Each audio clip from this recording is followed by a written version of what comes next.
Hello everyone, hope you're doing great. Let us start today with chapter number 13, that is Struggle for Swaraj 2, 1927 to 1947.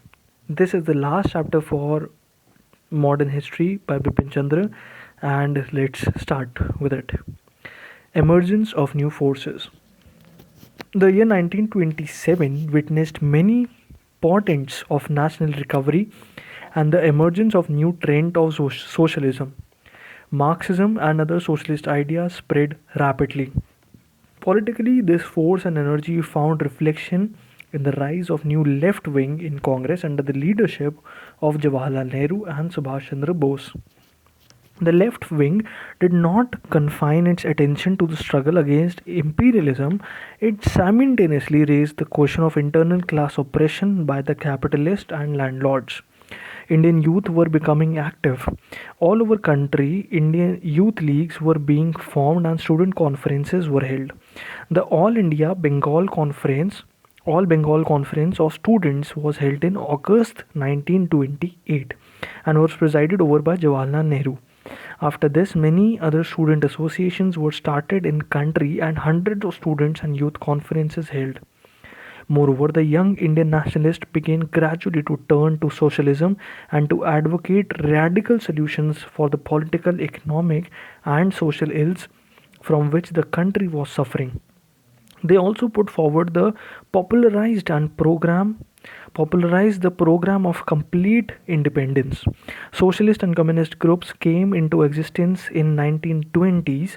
The example of Russian Revolution had aroused interest among many young nationalists. Many of them were dissatisfied with Gandhian political ideas and programs and turned to socialist ideology for guidance. Eamon Roy became the first Indian to elected to the leadership of the Communist International. In 1924, the government arrested Muzaffar Ahmad and S.A. Dange, accused them of spreading communist ideas, and tried them along with others in Kanpur conspiracy case. In 1925, the Communist Party came into existence. Moreover, many workers and peasant parties were founded in different parts of the country. These parties, as a group, propagated Marxist and communist ideas. At the same time, they remained integral parts of the national movement and the National Congress. The peasants and workers were also once again stirring. In Uttar Pradesh, there was large scale agitation among tenants for the revision of tenancy laws. The tenants wanted lower rents and protection from eviction and relief from indebtedness. In Gujarat, the peasants protested against official efforts to increase land revenue. The famous Bardoli Satyagraha occurred at this time. In 1928, under the leadership of Sardar Vallabhbhai Patel, the peasants organized a no tax campaign and in the end won their demand. There was a rapid growth of trade unionism under leadership of All India Trade Union Congress. Many strikes occurred during 1928. There was a long strike lasting 2 months in the railway workshop at Kharagpur.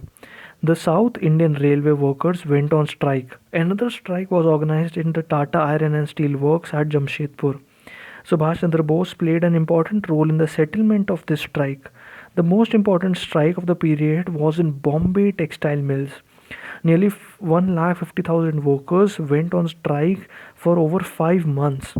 This strike was led by the communists. Over 5 lakh of workers took part in strikes during 1928.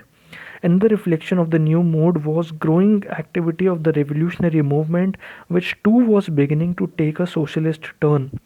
The failure of the first non-cooperation movement had led to the revival of the revolutionary movement.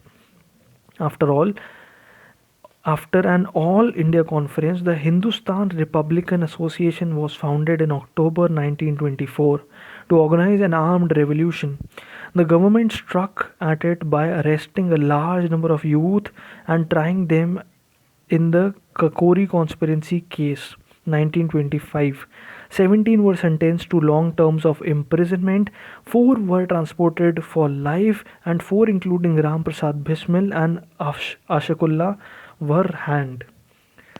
The revolutionaries soon became under influence of socialist ideas, and in 1928, under the leadership of Chandrasekhar Azad, changed the name of their organization to the Hindustan Socialist Republican Association (HSRA). They also gradually began to move away from individual heroic action and act of violence. But the brutal lathi charge on the anti-Simon Commission demonstration on 30th October 1928 led to a sudden change. The great Punjabi leader Lala Lajpat Rai died as a result of lathi blows. This enraged the youth, and on 17 December 1928, Bhagat Singh, Azad, and Rajguru assassinated Saunders, the British police officer who had led the lathi charge.